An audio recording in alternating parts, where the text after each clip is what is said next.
Eh bien, bienvenue pour ce nouveau tuto qui va porter sur une pagaille à la bouée. Voilà, vous voyez tout de suite sous la main le problème qu'il y a entre le bateau noir, le 23, et le bateau beige, le 0.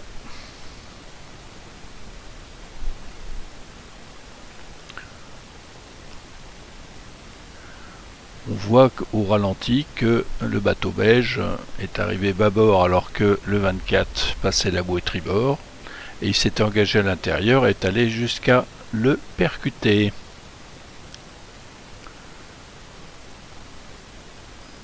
Derrière lui, c'est la même pagaille puisque de nombreux bateaux qui arrivent bâbord essayent de se glisser et passer la bouée alors qu'ils ont des bateaux tribord. On voit même ici que le 187 rouge avec la flèche qui était en tête avec le 99 à la marque a eu un débellé avec le 99, s'est arrêté et s'empaffe le 23 qui a une super malchance puisque non seulement le 0 l'a passé à l'intérieur bâbord, mais en plus il s'accroche avec le 187.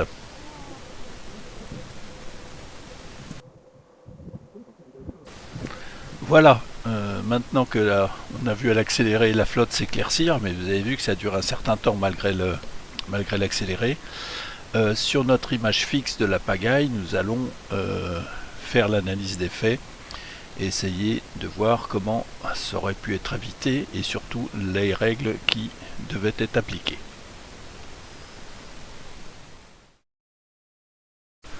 Alors, petit rappel pour comprendre la règle 18 qui est concernée. Il y a la définition de la zone, qui est la surface d'un cercle de 4 mètres de rayon centré sur la bouée. Et il y a la notion d'engagement. Et pour être clair, l'engagement, c'est quand on n'est pas en route libre, ni devant ni derrière. La règle 18.3, c'est donc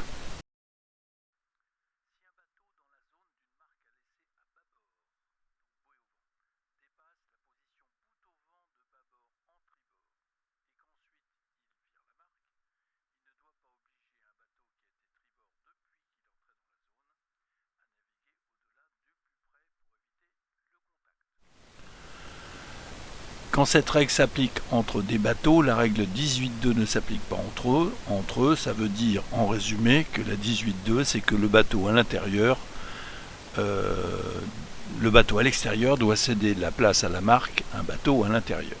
J'ai volontairement oublié la rubrique de donner la place à la marque si cet autre bateau devient engagé, puisque ça complique un peu la règle et ça n'est pas le cas dans le cas d'aujourd'hui.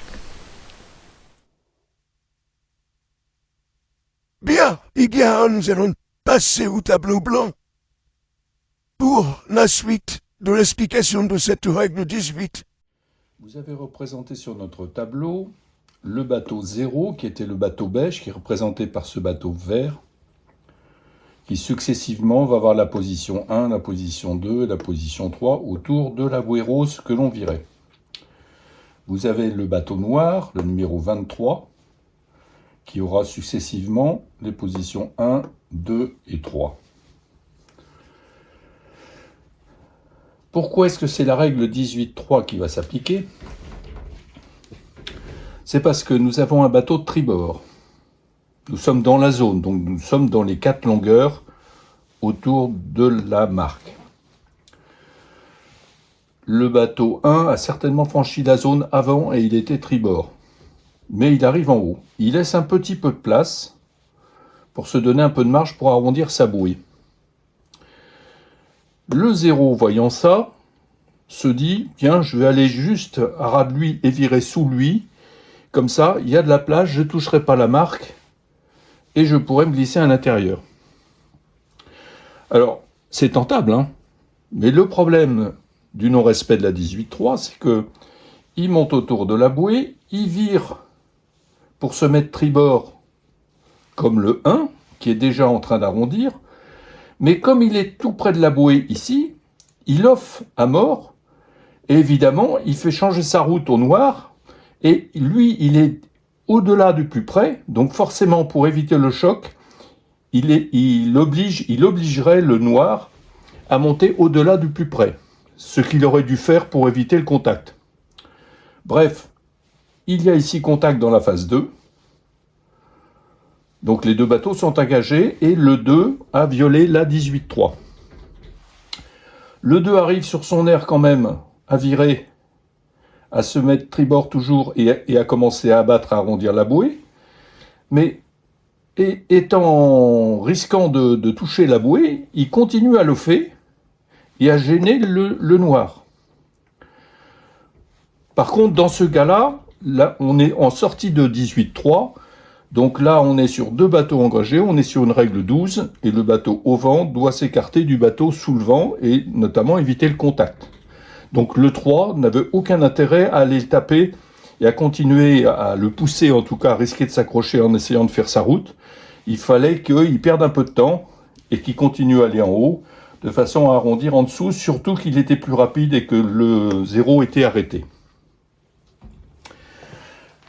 Donc cette 18-3, elle est très importante dans la règle 18, c'est la plus importante et c'est celle qui est sanctionnée le plus sévèrement par les jurys quand il y a jugement sur l'eau, parce que ça provoque, comme vous l'avez vu dans notre vidéo, ça provoque des chocs et des amalgames de bateaux et des accrochages autour de la bouée incroyables. Quand il y a du vent, ça provoque aussi des dégâts. Conclusion de cette partie théorique. Quand vous êtes dans le cas des 18-3, ne tentez jamais de passer à l'intérieur. Il faut tenter cela éventuellement quand le bateau que vous risquez de gêner a laissé beaucoup de place. S'il avait été comme ça et qu'il était vraiment haut, là vous n'aviez aucun problème pour l'arrondir tranquillement et vous étiez sûr de ne pas le gêner.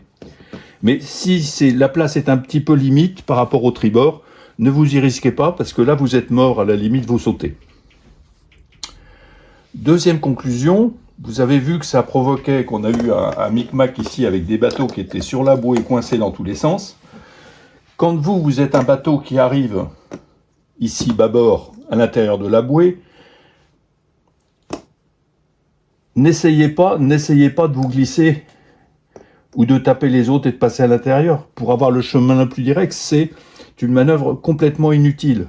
Celle qui perd le moins de temps et qui vous fera gagner le plus de place, c'est d'abattre, de passer derrière les derniers tribords et de faire tout l'extérieur en laissant de la place aux autres bateaux. Ainsi, vous n'accrochez aucun bateau, vous gardez toujours votre vitesse maximale et vous n'êtes absolument pas pénalisé. En moyenne, les bateaux qui se sortent bien des amalgames aux bouées, c'est ceux qui font le tour par l'extérieur. Voilà pour ce qui était de notre exposé aujourd'hui sur la 18.3.